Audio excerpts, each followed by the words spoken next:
दोस्तों में सफल होने के लिए वह काम करना है जो 99% लोग नहीं करते, लेकिन वह काम क्या है जो सिर्फ 1% लोग ही कर पाते हैं।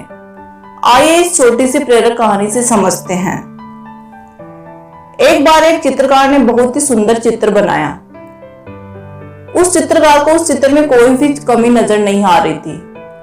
उसने सोचा क्यों न इस चित्र को वह लोगों को दिखाए, इसलिए उसने उस चित्र को शहर के बीचों बीच लटका दिया और उसने उस चित्र के नीचे एक बात लिखा था कि अगर किसी को भी उसमें कुछ कमी दिखाई दे तो वह उस जगह पर निशान लगा दे।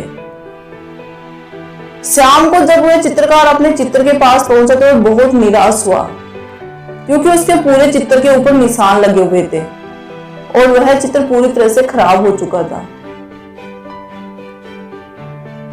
अब उसके समझ में नहीं आ रहा था कि वो क्या करे।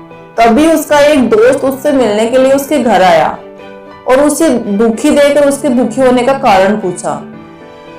तो उसने अपनी निराशा भरे स्वर में उसे सब बातें बता दी। सारी बात सुनने के बाद उसका दोस्त हंसने लगा और बोला, ये तो बहुत छोटी सी समस्या है। उसने उससे कहा कि कल फिर तुम एक चित्र बनाओ और उसे इस बार शहर के बीचों बीच लटका देना और उसके नीचे एक और बात लिख देना। उस चित्रकार ने ठीक अगले दिन ऐसा ही किया, लेकिन शाम को जब वो अपने चित्र के पास पहुंचा तो वह हैरान रह गया, क्योंकि इस बार चित्र पर कोई निशान नहीं था। वह बिल्कुल वैसा का वैसा ही था, क्योंकि किसी ने उस चित्र के ऊपर कुछ भी नहीं किया। ऐसा इसलिए क्योंकि उसके दोस्त ने उससे जो बात नीचे लिखने के लिए कहा था, उसमें लिखा था कि जिसे भी कोई कमी दिखाई दे वह उसे सही कर दे। जिससे उस चित्रकार को उसकी समस्या का समाधान मिल गया। अब वह समझ गया था कि किसी दूसरे की कमियां निकालना कितना आसान होता है, लेकिन उस कमी को दूर करना बहुत ही मुश्किल होता है।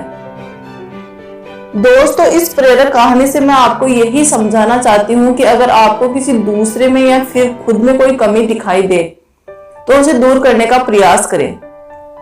अगर आपने ऐसा किया तो आपकी गिनती इस दुनिया के 99% लोगों में नहीं बल्कि उन 1% लोगों में होगी जो सफल हैं और लगातार अपने आप को बेहतर बनाने का प्रयास करते रहते हैं।